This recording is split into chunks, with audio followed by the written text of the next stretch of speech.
Hi, my name is Dr. Weston Robbins, and I'm a licensed professional counselor and also hold my PhD in Consciousness and Society from the University of West Georgia, a very unique program that focused on humanistic, transpersonal, and critical psychologies.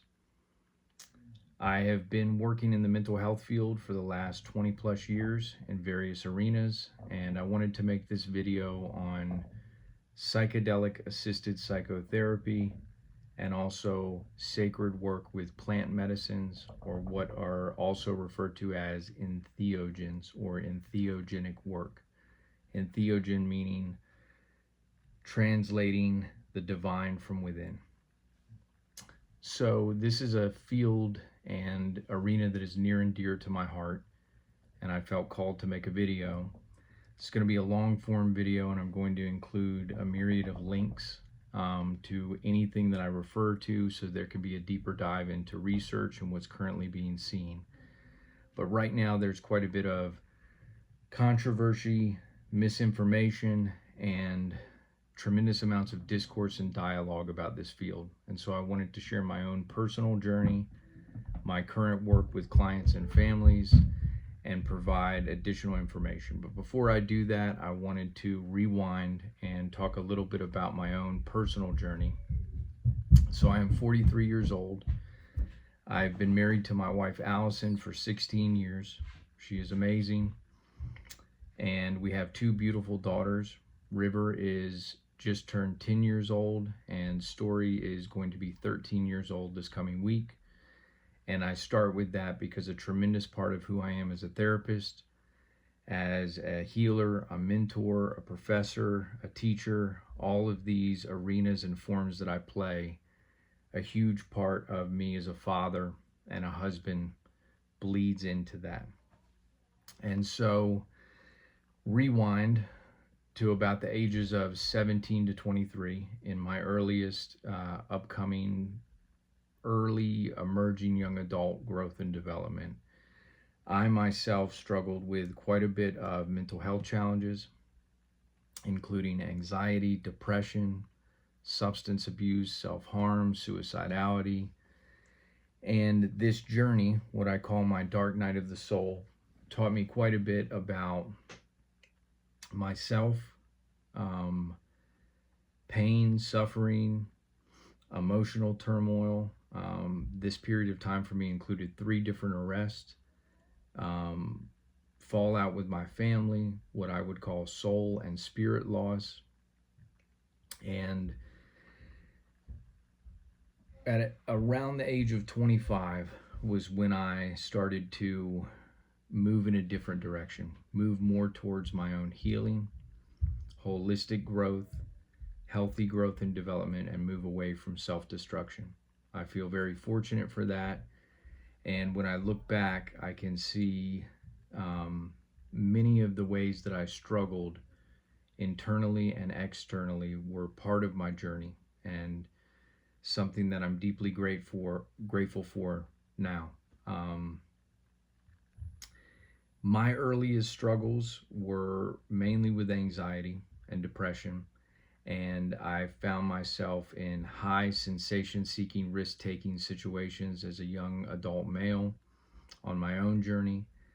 And so my first relationship with substances began with cannabis or marijuana, and that escalated to cocaine, methamphetamine, and I was very fortunate from the standpoint that I ran relatively hard with that for about a year and a half, and came away from the hardcore narcotics, continued to go back to cannabis use.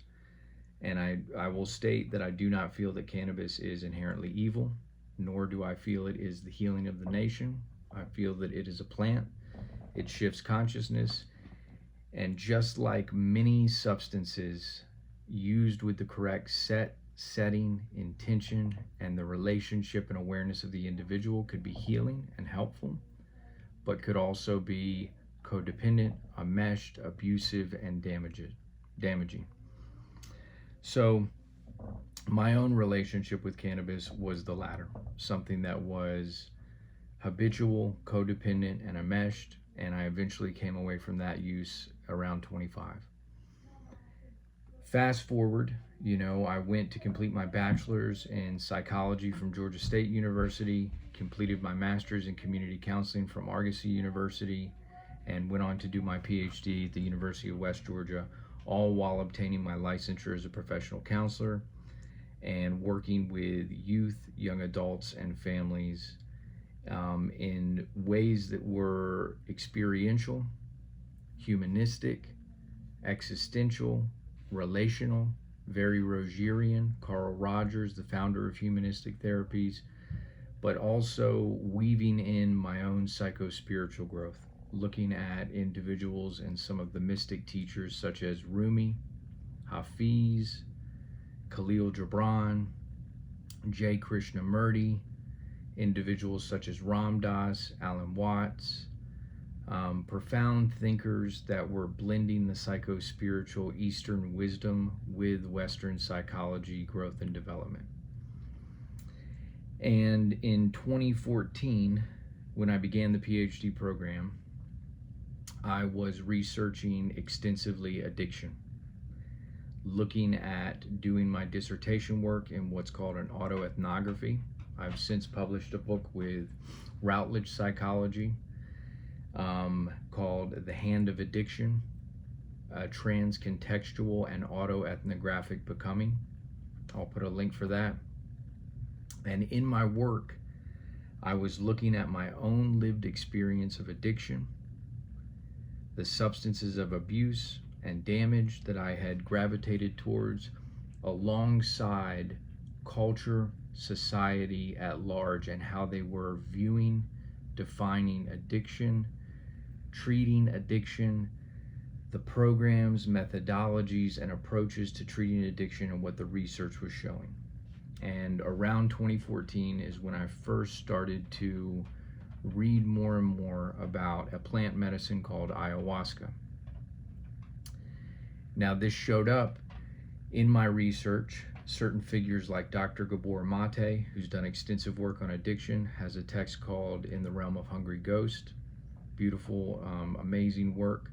Was talking about the healing potentials of ayahuasca, which has been used in Brazilian and Peruvian cultures for centuries. It is a brew that is made from two different plants, Banisteriopsis caapi and Psychotria verdes.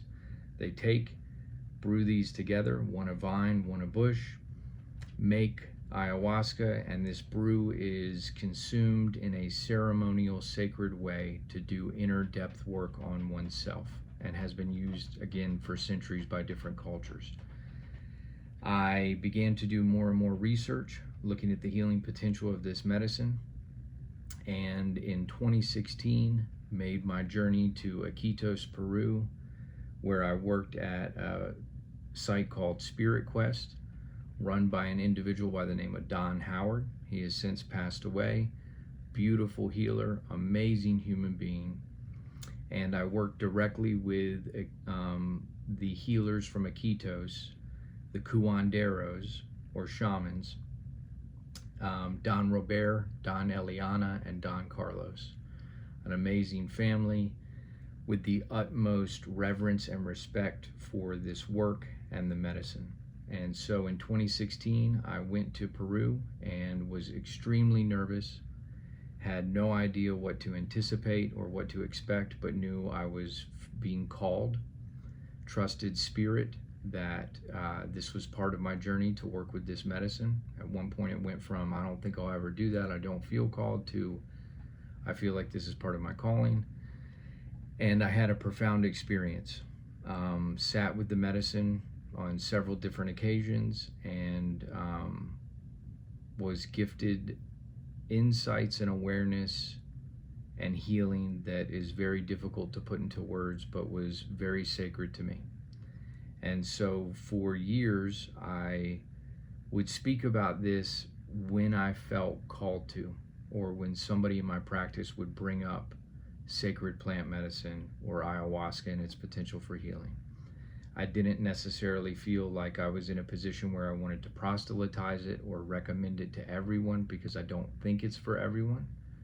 But As this climate has changed, that's part of the reason that I'm making this video, is I wanted to share my own personal journey with plant medicine work, and then also provide a myriad of psychoeducation and awareness around the current field, what's being studied, what we're seeing, and ethics and legality in regards to plant medicine work and psychedelic-assisted psychotherapy, which I think is going to be relatively prominent over the next several years. So after my journey work with ayahuasca, which was profoundly healing, I came back home, finished out my PhD, continued to do growth work on myself, went into private practice, ran several different private practices over the years, and then in 2020 opened up a experiential youth center called Eternal Strength. This was something that I was deeply passionate about. I've been serving young people as young as 12, as old as 24, families that had been to wilderness programs, residential treatment centers, therapeutic boarding schools, and young people who had struggled on what I call the radical pilgrimage of growth: ego, identity, worldview, awareness of self, and we're dealing with a lot of developmental trauma and challenging issues. And so I wanted to create a sacred space that worked with young people and met them where they were at, brought in music, art, experiential work, and ran that for about 5.5 years. And we ran from 2020 until 2025, in which I closed the doors last September. It got to a place where we did beautiful work, served hundreds of families. We had a nonprofit leg called Cosmic Lamb, which we still have, and we were able to scholarship over $400,000 in therapeutic support services to youth, adolescents, young adults, and families that normally wouldn't be able to receive those services due to financial limitation. Then it was pretty taxing on me the last 1.5 to 2 years of running the center. I felt myself being pulled away from my own internal alignment. I was under tremendous amounts of pressure and stress, psychologically, spiritually, financially, emotionally, and hit my breaking point in the summer of 2005 or 2025. And when I hit that place, I began to think about how powerful the healing journey was with ayahuasca and how I'd carried that with me for almost 10 years. And one part of me was contemplating going back to Peru and working with the medicine again. But I trusted spirit. I did quite a bit of meditation, contemplation, and prayer in my own practice, and felt called. I had had a dear friend of mine go out to Arizona and work with the sacred plant medicine, the grandfather medicine, peyote, also referred to as mescalito.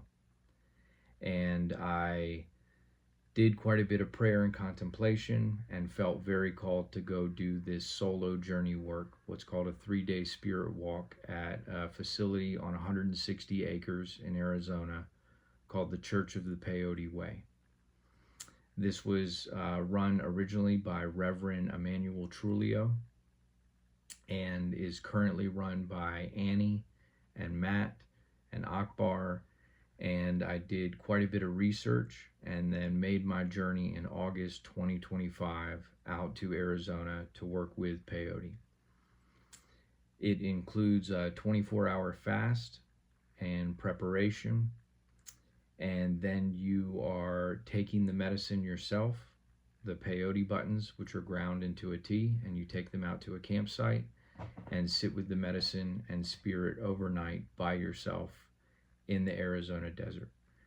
And this work for me was beyond profound, was something that offered me deep amounts of healing and regrounded me with a core center that I knew I had, but deeply, deeply connected me with myself, teaching me lessons that I knew abstractly, but this was done in a beautiful, sacred spiritual technology that was given to me on a heart level, telling me that I need to close the center, I need to care for myself, and I can no longer sacrifice in the way that I have been, and fed me love and wisdom in ways that I am deeply grateful. And so the medicine work of peyote or mescalito, I am dearly grateful for, and actually returned to the Church of the Peyote Way 90 days later to do a second spirit walk in November 2025, which again was deeply profound and healing in ways that it is difficult for words to express. Now I want to make you aware that this entire time, over the last 15 years of my life, while I was working on psychological development, health and wellness, my own spiritual development, I was doing quite a bit of meditation, yoga, breath work. I had actually studied out at the Shaolin Temple in Norcross with Shifu is his name, but was taught me different breath work, which was incredibly helpful, and regulation of my nervous system, somatic work, and things that were profoundly helpful for me in my journey. And I also feel like those aligned well with my calling to work with plant medicine. And I feel now very called to speak about this, to share about this as a clinician, as a licensed professional counselor, as a PhD psychologist. One, to make people aware of the potential healing of plant medicine, but also to talk a little bit more in depth, which I'm going to do, about who this work is for, and not trying to tell anyone what they should or shouldn't do, but make people deeply aware of the importance of screening, fit, setting, intention, and then preparation and integration if you are going to do this work. So after my journey with that, I came back home, and I have a dear friend and colleague out in Colorado. Her name is Shawn Johnston, and I met her several years ago when we were both featured in a documentary together. And she has a beautiful story. I'll put her links and information. She had a daughter that struggled with heroin and fentanyl use, opiate addiction, for several years. And she went on her own journey of plant medicine work to try and find ways to be able to offer her daughter healing. Shawn primarily works with iboga, which is another sacred plant medicine that we will talk about, and it synthesizes to ibogaine. Now, there has been a recent executive order passed that is looking at fast-tracking different plant medicines and psychedelic-assisted psychotherapy to help, but iboga is doing quite a bit of profound healing for those with addiction and trauma, and I feel like it is a very sacred medicine. So Shawn works with iboga, also bufo, which is a Sonoran desert toad that secretes a compound called 5-MeO-DMT, dimethyltryptamine, but this is 5-MeO, not the same as NN-DMT. And this is another profound medicine coming from a toad, and offers complete ego dissolution and connection to divine source, is how it is often described. And so Shawn works with iboga, 5-MeO-DMT, and then also psilocybin, which is commonly referred to as magic mushrooms. And also a couple other sacred ceremonial tobacco, rape or hape, and then shenanga, which are eye drops that are sacred and ceremonial as well.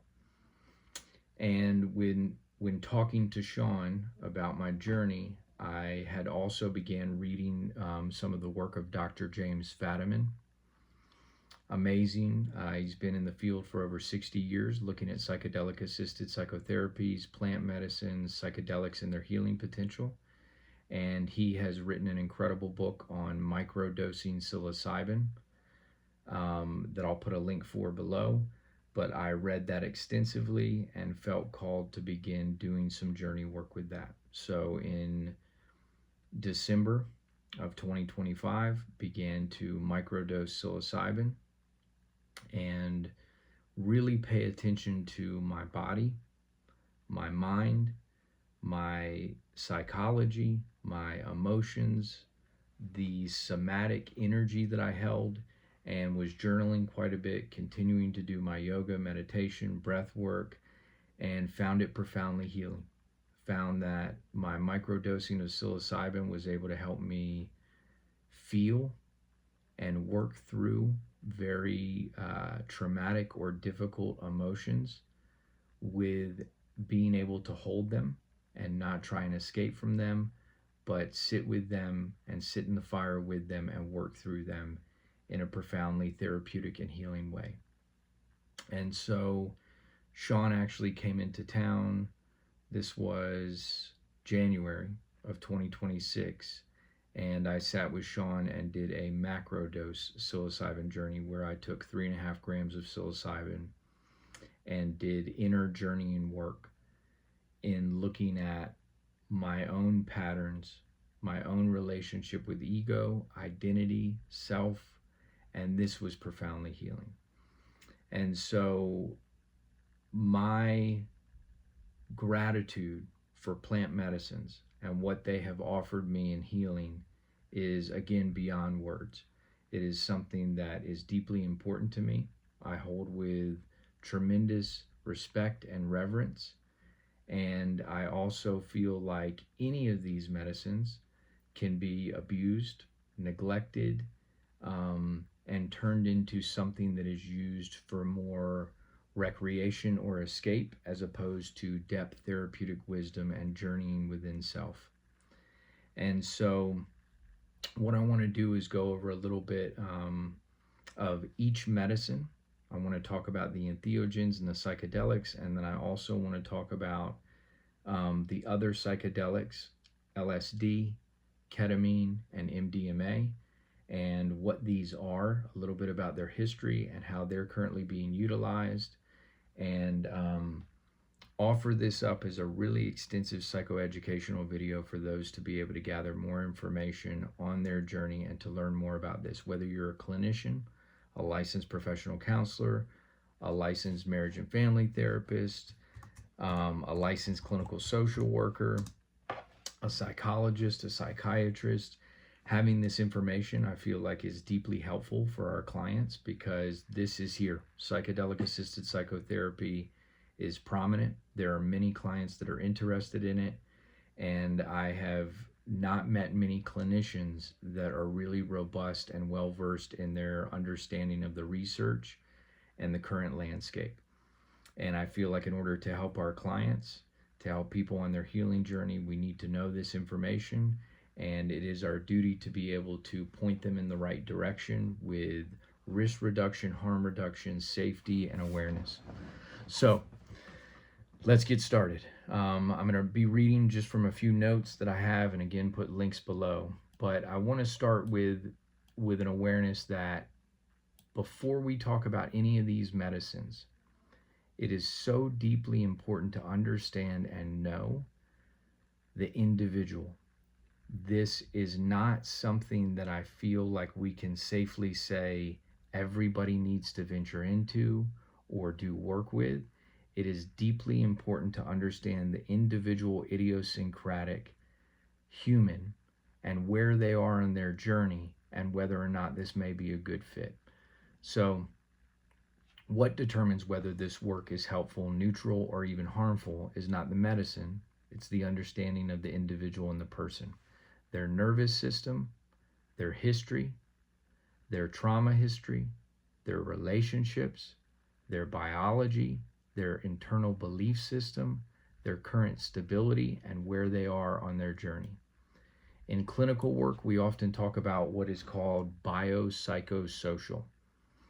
The biological, the psychological, and the socio-cultural. And you can view this almost as a Venn diagram where each of these arenas combined, and you can never fully pull them apart or study them separately. So each individual has their biological makeup, their DNA, their genetics, their biochemistry, and their unique neurochemistry, and then also the psychological growth and development, the story they tell themselves about who they are, their experiences, their emotionality, their internal subjective psyche in that world, and then also the socio-cultural and environmental that is so influential in so many ways. So being able to look at the biopsychosocial is incredibly important. When we step into deeper healing work, we have to look at the whole person. We cannot just look at symptoms or where they are in terms of curiosity or a desire to feel better, but it is deeply important to understand where they are on the journey. So this is where it comes into what we call screening and fit, because not everyone is in a place where these experiences, they're ready for them or have enough support around them to do some of this work. So considerations such as mental health history, family history, any history of psychoses, current medications that they may be on, whether it be psychiatric or psychotropic medications, nervous system regulation, what support systems they have in their life, and the capacity for integration, which is one of the most profound and important things in doing psychedelic work, is integration. Sometimes the most ethical answer is helping our clients understand where they're at and letting them know the risk involved should they choose to walk a particular path. Psycho-spiritual layer. I want to talk about this, and I feel like this is deeply important. I had an incredible roommate when I went to Peru. His name was Ivan, and he lives in Croatia, and he wrote some beautiful psycho-spiritual work on ayahuasca, its history, its lineage, its culture. And I feel like in many ways, we can talk about these medicines through a biochemical or neurological mechanistic lens and attempt to understand them, but there is a deep psycho-spiritual, spiritual realm element with these sacred spirit technologies. And biochemistry and neurology is never going to fully understand the psycho-spiritual, and we have to hold it with a lot of sacredness. So we're also talking about meaning, deep existential questions of identity, form, ego, suffering, awareness, and foundational ontological questions of what does it even mean to be human? Purpose, meaning, those deeper questions. In my own work and in my own life, I've come to see that healing isn't just about reducing symptoms. It's about how we relate to our experiences. I like to call this the narrative in which we curate about ourselves, our identity, who we are, purpose, and meaning. And these are deeply important when doing journeying work with sacred plant medicine. These medicines, I feel like they can loosen patterns that we may have, rigid thought patterns about self, identity, the world at large, and in many ways help us see through a new lens or perspective, which can offer quite a bit of healing, but again, needs to have tremendous amounts of preparation and integration. So with that being said, and I could go on all day about psycho-spiritual, but I think it's important to kind of get into some of the concrete research that we currently have from a biochemical and neurological standpoint about how these different medicines work. So from a neuroscience perspective, many of these are what are called classic psychedelics. Psilocybin, LSD, DMT. These act on the serotonin system, particularly on the 5-HT2A receptor, but more importantly, they change patterns in the brain, is what we're seeing. They tend to quiet a portion of the brain that is called the default mode network. This is a portion of the brain that is tied to ego and repetitive thinking. They have also been shown in study and research to increase neuroplasticity and create more communication across different brain regions. This can be incredibly beneficial for individuals who have trauma and severe chronic depression, because this can break some of that rigidity in those patterns.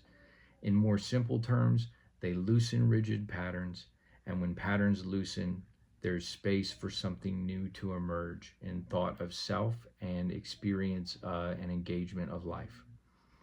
So, now that we've kind of covered that, I want to form two kind of visuals here. One side is going to be what I'm going to talk about, which is the entheogens. Again, that term that comes from the Greek word, and it literally translates to generating the divine from within. Traditionally, this is going to refer to the substances that are more plant medicine based and have ceremonial and indigenous context, and facilitate connection to something beyond the individual self. What we're talking about when we look at entheogens is usually referring to psilocybin, magic mushrooms, ayahuasca, peyote or wachuma, two different cactuses, and iboga, which again synthesizes into ibogaine. These are not just chemical compounds. They exist within cultural lineages, they have traditions and relational systems, and these have been used for generations and developed over generations in ceremonial work. They are often approached with ritual, intention, community, and guidance, and the experience is often described as deeply meaningful, profound, symbolic, and sacred. Now, alongside the entheogens, which we put over here, the sacred plant medicines, we also have the synthesized psychedelics, if we want to use that term. And this is where we see LSD, ketamine, and MDMA, which are also being studied prominently by MAPS, the Multidisciplinary Association of Psychedelic Studies, but also the Imperial College of London, Johns Hopkins University. I'm going to put links down below that go in depth about each of the most prominent universities and organizations that are doing groundbreaking work in terms of research in these arenas. So LSD, as we know, was Albert Hofmann developed this in the 1950s and is synthetic. Ketamine was developed as an anesthetic, and what we see from it, it's got a very unique history. And Hamilton Morris, scientist and journalist, he talks quite extensively, and I'll have a link to some of his work, but he talks about the history of ketamine and how it was first utilized as an alternative to PCP in anesthesia and being able to help, but they also saw that it had some psycho-spiritual therapeutic components, and so it has been currently approved by the FDA, and we see quite a few people who are interested in ketamine-assisted psychotherapy. I know several clinics in Atlanta that are run by really solid anesthesiologists, and have actually gone myself and sat with over 15 clients now as they've done work with ketamine to help with trauma, anxiety, addiction, and suicidality, and help them do preparation and integration work, and also sat with them during their experience. So ketamine, and then we also have MDMA, which has emerged through modern chemistry and psychotherapy research, was commonly referred to as a party drug back in the 80s and 90s, ecstasy, but we see profound beneficial healing work with MDMA, especially heart-opening work with couples. I've actually known a couple couples personally who have done MDMA-assisted psychotherapy and said it was profound and deeply helpful for them on their journey. So one way to kind of look and understand this is just to look at the cultural lineage of the entheogens and then also the modern day psychedelics. But I want to dive into each one kind of in a little bit more detail. So psilocybin, or magic mushrooms, again, Dr. James Fadiman has done quite a bit of work on this, and there's also another incredible text called Mushroom Pharmacy, and I'll put the link for that down below. Amazing work, brilliant book. The foreword is written by Dr. Will from the Integrative Psychiatric Institute, and they're doing some beautiful work with psychoeducation and training for psychedelic-assisted psychotherapy. But psilocybin, we see people it often can quiet the story of me. People often experience emotional openness, perspective shifts, a softening of identity, which is why it's showing such promise with depression. And then we also see it being able to break patterns of looping, and psilocybin be able to interrupt that default mode network once again. Another prominent individual in this space is Dr. Tracy Townsend, which again I'll put links down below, and she has a psilocybin clinic in Oregon where she is working with trauma, anxiety, and healing primarily using psilocybin-assisted psychotherapy and depth work. So then we move to ayahuasca, which again I spoke about a little bit earlier, and this works similarly at the receptor level in terms of working with serotonin, but goes deeper emotionally and somatically. People often access early life memories, stored emotional material, body-based experiences. There's often a purge with ayahuasca, whether that be vomiting or diarrhea, but this purge is looked at as, although intense and uncomfortable, a cleansing and a helping rid the body of toxicity in many ways, what the body no longer needs to hold. Now, ayahuasca has lineage with Peruvian and Brazilian culture, and curanderos and healers often have ritual, community, ceremony. This is often done in what's called a maloca, and really profound work. And again, this is Banisteriopsis caapi and Psychotria verdes being mixed together to kind of create this brew that allows, it also has DMT, and it allows the DMT to be able to function in one system because of the MAOI inhibitors. So then we move to Wachuma or peyote. This can tend to be looked at as a grandfather medicine and more grounding, more heart-centered, less overwhelming, more relational, softer, more connected to experience. A beautiful medicine that has quite an extensive cultural lineage and is one of the longest psychedelics and entheogens used by man and humans. And then iboga, which we see works across multiple systems, and iboga not only works with serotonin and dopamine, but it also works with the NMDA receptors. And there's research right now looking at iboga being able to help with Parkinson's disease, but primarily we've seen quite a bit of healing with depression and suicidality and trauma, and definitely a tremendous amount of work being done with helping people get off of opiates and opiate addiction, whether that be heroin, fentanyl, hydrocodone, oxycontin, anything in the opiate family we've seen, but also addiction to cocaine, methamphetamine. Two of the plant medicines that we've seen primarily the most research with addiction and recovery is ayahuasca and iboga, for their ability to help people step out of those rigid patterns of addiction and rewire their system, both biochemically, neurologically, physiologically, psychologically, emotionally, and spiritually. And then I want to briefly touch on two of what are called the frog medicines. So these are Kambo and Bufo. Now, Kambo is a frog medicine that is non-hallucinogenic, but is seen as a cleansing medicine, so a purifier.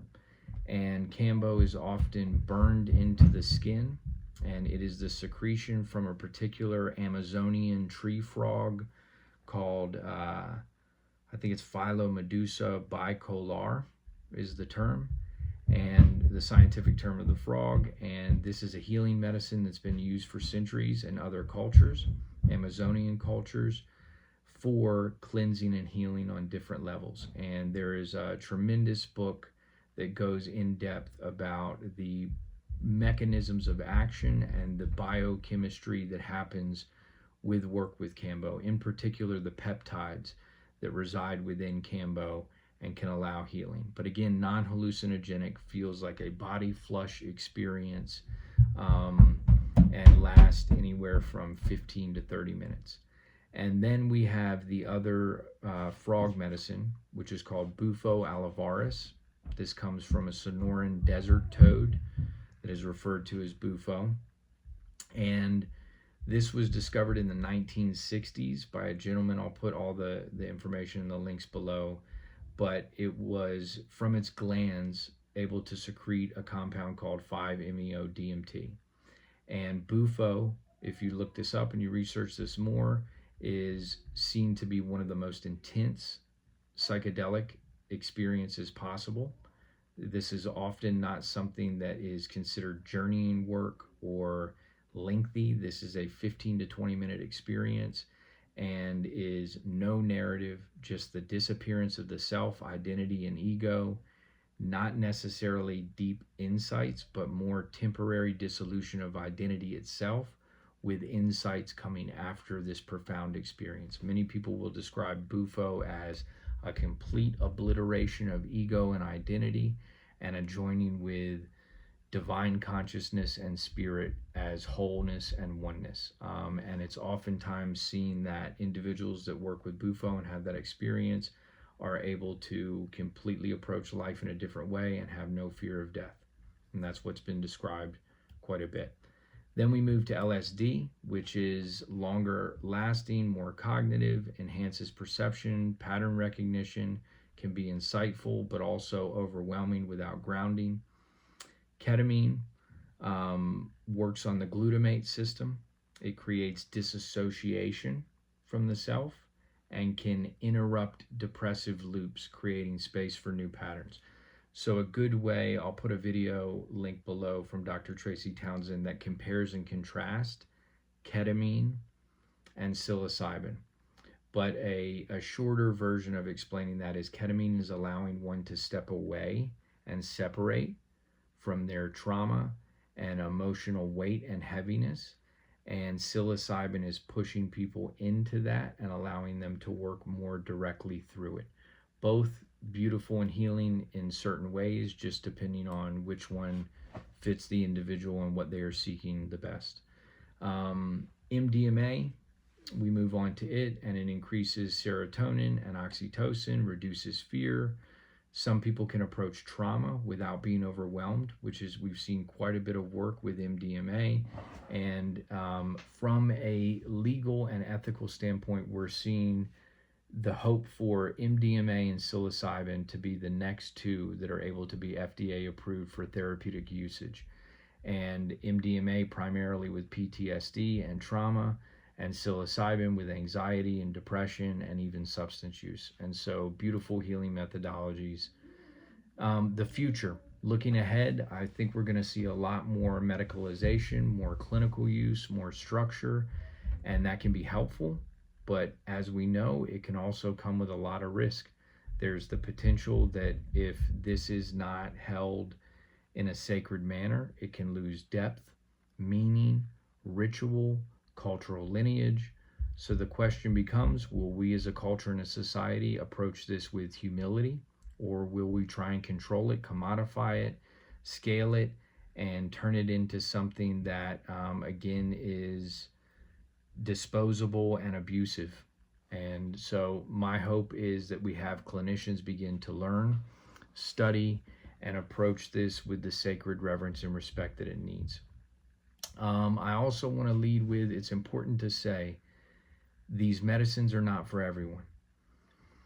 They can destabilize, trigger anxiety, psychoses, open things that somebody isn't ready to face. And without proper integration, even the most profound experience can become just another story. My recommendation is that if you are going to do this work, that you have a supportive community around you, and that you are able to find a clinician or a healer or a psycho-spiritual guide or worker who can help you prepare for this work, be with you as you journey through this work, and then assist you as you move out of that experience and begin to integrate and weave that experience and knowledge back into your life. Preparation, support, and integration, I cannot recommend more. I've created a pretty extensive preparation and integration packet that I'll include a link to below. I've also written 2 different articles on Substack that have links, and I'll put those and include those below. But my recommendation would be to please find somebody who is knowledgeable and can support you as you do this journey and work, should you so choose to go down that road. I'm always available. Feel free to reach out to me.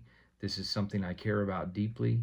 Not only has it been profoundly healing for me in my personal journey and my own growth and development, and helped me heal in many ways, and that sacred plant medicine work that I've done and how grateful I am, but also I've had several clients who have gone and journeyed with this work, and I've sat with them and I feel like it is sacred, and I feel deeply humbled and grateful to be able to sit and hold sacred space for them as they begin to look at their work with plant medicines, whether they're going to work with ayahuasca, iboga, psilocybin, micro and macro dosing, peyote, wachuma, any of the frog medicines, bufo, cambo, or LSD, MDMA, ketamine.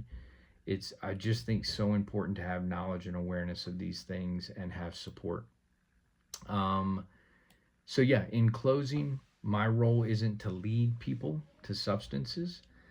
For a long time, I was very cautious about who I spoke to about this work, because there is quite a bit of critique and judgment.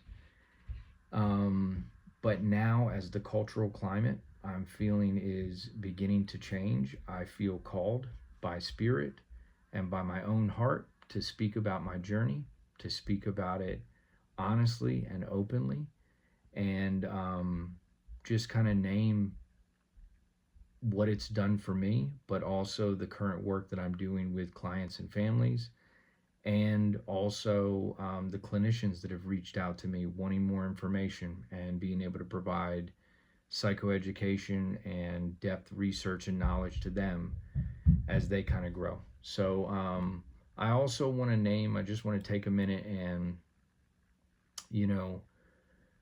kind of name that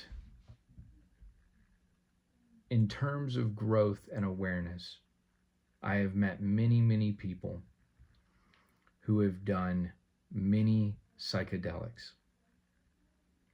and have struggled to integrate the insight and wisdom from these journeys into their life, and they are still struggling immensely in different ways. And then, on the opposite, I've met many individuals who have never done any psychedelic work, but have done tremendous amounts of holistic psychospiritual growth work and are integrating beautiful consistency in their lives. So with that being said, I feel like at no point do you need to feel that you need to go work with these medicines in order to heal or grow or achieve what you want spiritually in your development. The medicines can be a door, they can be a portal, they can offer you insight, wisdom, but it is ultimately you that hold the key and the answer. These medicines can reveal that to you and help you heal in certain ways if you are ready to do the work, but they cannot do the work for you. So oftentimes I like to describe this as they can do surgeries, but they cannot do any of the PT and the recovery work. That is up to you, and it will always be up to the individual to do the depth work on themselves. Figures like Ram Dass, Terence McKenna, Timothy Leary, they all spoke in different ways about psychedelics and these medicines and how they can potentially help us. And I think I resonate most with Ram Dass and what he talked about as consciousness evolution being something that comes from spiritual attunement and connection with the divine and prayer and sacrament in a way that feels right for you. And so, meditation, breath work, nervous system regulation, contemplation, depth work. All of these things can be done in tremendous ways without sacred plant medicine. But sacred plant medicine absolutely has a place in being able to help people heal and can be tremendously beneficial. But it's knowing the person, understanding if they're ready for setting intention, preparation, and integration, and having robust understanding and knowledge about this journey, not only the inherent risk, but also the reward, and really helping that person understand that journey as they walk their path of healing. I had a lot more that I was going to kind of go into in terms of biochemistry and mechanisms of each, but I really, I would end up making a ridiculously long video. So instead, I'm going to just put links that you can go into each plant medicine, watch a documentary that has extensive information, but then also different articles that speak about everything that we've talked about: the biochemistry, the neurochemistry, the psychospiritual lens, growth and development. And I'm just grateful. I'm grateful to be able to be here, to be a voice, to be able to help guide people along the way, and felt called to make this video. And so thank you very much. If you have any questions at all, you can reach out to me. My website will be down below. It's docwest.com. And I wish everybody the best. Peace and blessings on your journey of growth. Thank you for your time. Thanks if you made it to the end.